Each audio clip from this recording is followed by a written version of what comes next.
There's a lot of FOMO in the market with AI and especially with business owners. What is actually useful to your business and what you should be actually doing with your business while using AI. Most of the news you see online by all the business people is mostly wrong. In this video, I will talk about the future of AI in business and how people who are making 6 figures a month, how they're preparing for the AI wave in the market. First point, and probably the most dumb-ass point people are making is that SaaS is dead. Guys, SaaS was never about writing code. It was never that if you have a company or who can write, code like with 10,000 coders the fastest, they're going to become $1 trillion company. That was never the case with SaaS. SaaS has a lot of different sort of metrics that actually makes it successful. Does it have product market fit? Does it have the ability to serve customers over and over again and deliver the results? There's a lot more that goes into it. Does it have a network effect? A lot of these things are super, super important with your SaaS. It's not just about writing code. It was never the case. So when people talk about SaaS is dead, what they're talking about is that, yeah, AI can make an app, but you cannot really maintain it. You can literally make Google, you can literally make YouTube, you can literally make Instagram, you can literally make Facebook. You can make all these platforms, but can you maintain all the data? You will see all these smart people talk about like AI is making SaaS models, what's coming next, AI agents. Oh, nobody SaaS is going to be just like people are not going to make any money. Like we're still going to use YouTube. We're still going to use Instagram. We're still going to use a lot of these platforms that are there. Why? Is because of the fact that literally AI cannot maintain the code that, when a lot of inputs are coming in by itself. You need a senior developer. So one thing that people are talking about is this. And second part is that think about the companies that are actually training the AI itself. Think about, Gemini, Google, Anthropic, who's making Claude. These companies who are training LLMs models, they will have software engineers. They will have people who is training the AI. They will have data analysts who are working in their company.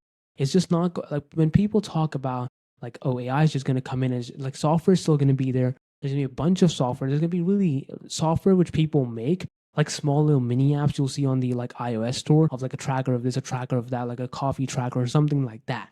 You will see that a lot, but main apps which are actually useful for enterprise level or even, which is like an Uber or something, those apps are not going to be replaced with AI, So that's the first part.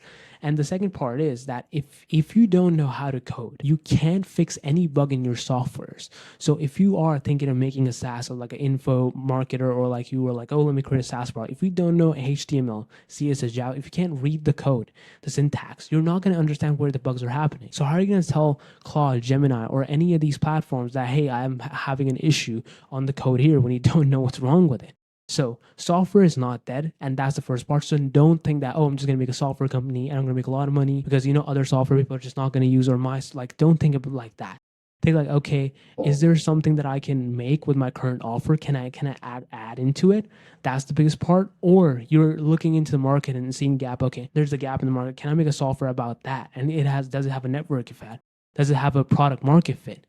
Those are the important points. Now, the next point, which is super, super important for anybody who's making content online, is the fact that micro niche influencers will make the most money. People who will have a micro niche of accounts on TikTok, on Instagram that are making that type of content will have most people buying from them because when big, like look at Alex Hormozi, he posts like 300 times a day. Look at Iman Gashri, they post like 1,000 times a day.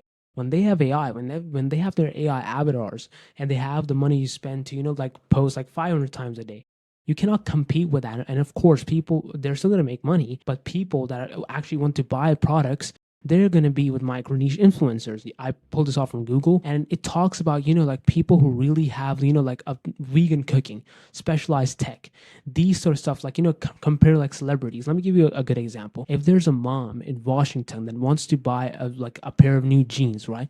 She wants to buy a pair of new jeans. Who's she gonna like? She's gonna probably go on TikTok shop.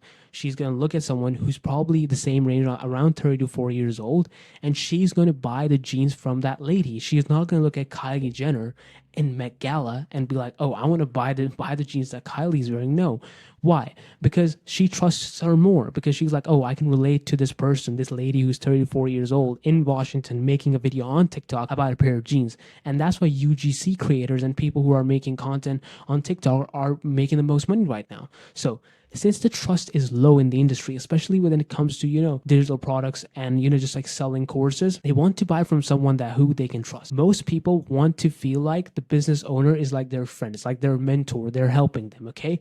So that's the biggest part. And one more thing is that big brands and business owners cannot really provide that, right? They could have, like a lot of views. They have to play the volume game with AI. While you can now, you have to really look into it the way, okay, do I have the money to set up AI avatars and do all this stuff? Because people are going to start doing that. Do I have the money and the resources to post 1,000 times a day on all the platforms, Instagram, TikTok, all these platforms? Or do I hire people who can talk about my product in a niche community that, people trust? Because, high engagement, authenticity, and trust, target reach, and cost effectiveness. These are all things which really helps with the micro niche influencers that are posting on social media. So if you have a product, if you're trying to promote a product, whatever you're trying to do, look into that, because that's where a lot of people are going to make a lot of money. Now, this is for all the people, super important, who are selling low ticket products.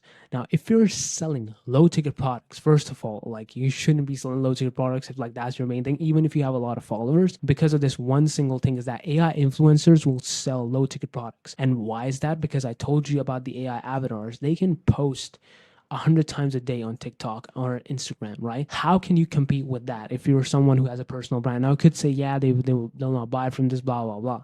But you should increase your prices, because if you see this with ecom, people are making a lot. Like, people are making so much money. Like, this guy's talking about 200K a month, which is, UGC AI creators. So you have to really look into, like, if you're selling a product which is, sub $100, you really have to be like, okay, how much effort am I going to put into this? You can have it like a side product, like not your main offer, like your secondary offer, like your low ticket product, and you're working on that. That's fine. But if that's like your main offer, you're going to get rinsed by all the AI influencers posting, because if you look at e-commerce, the reason why it works is because, there's older people and they don't really know like what's AI, all this stuff.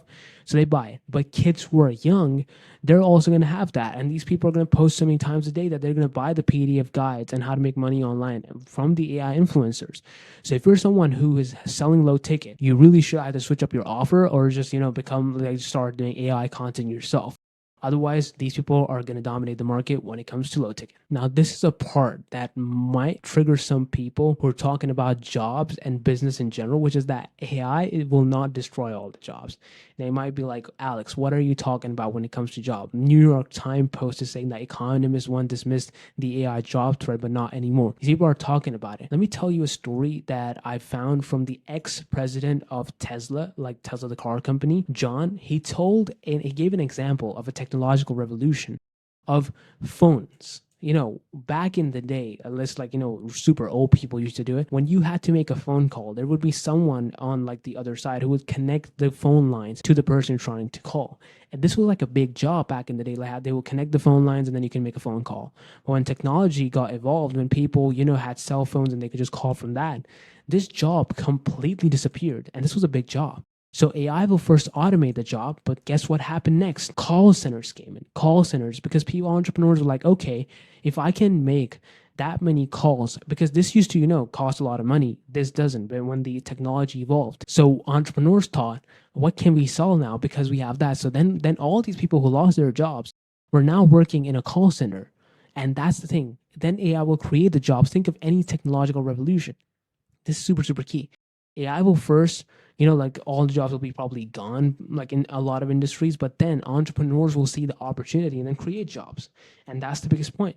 So if you're an entrepreneur in any industry, you have to really think about the industries where these sort of revolutions can happen. You can probably capitalize on that. Because if some sort of job or like people are losing it, that industry is automated, it's probably going to also give you an opportunity to make more money. That's the biggest part. Because if all these people losing their job, there's something like, of course, there's something is going to be created where people can use that technology to make more money. And that's the biggest part. So as an entrepreneur, you should be looking out for these opportunities. Now, the next point, and this is for people who have the money and the resources to do. If you don't do it, which is people will start to do more and more client retreats. since we're in the digital age, everything's online. People want to move offline. People want to, meet each other offline. They want to, do events on e-commerce. You already see e-com events happen. There's a lot of digital product events happen. There's a lot of agency events are happening. And, right now there's like 4 or 5 guys who mainly do it, but there's going to be tens of people that are doing it because of the simple fact, because they can sell on the factor that, hey, we're doing, an event, you should come here. You can talk to the entrepreneurs, you can make new friends, all that sort of stuff. But the problem is, this is a key problem, because a lot of people will try to do this and they will lose a lot of money. What you have to be careful for is that you have to make your content in a way that you are attracting people that want to go spend the money on a client retreat. Look at any of these guys, right? Look at Alex Hormozi. Alex Hormozi does these, live events, and he makes content out of it. So people want to join in. He talks about, people coming in, he solves problems. He's like a live event. They do like a little, they come to like his office in I think Vegas, and they just do that. So if you have but he has an entire office for it, where he can just do these, events on and on and on, and he doesn't, he's not going to lose a lot of money. He's going to make money. He's also making content off of that. So you really have to look into your audience, who you're selling to, because if you're selling to like 15, 16-year-olds, they don't all want to meet up, wear suits, and go to like an event. So you really have to ask like, who is your ICP and who you're making content for, to sell to your business, and like, are they gonna actually go spend the money on a client retreat or not? So that's the biggest point. This was all that I had for the video. Look out for these, and I'll see you in the next one. Bye.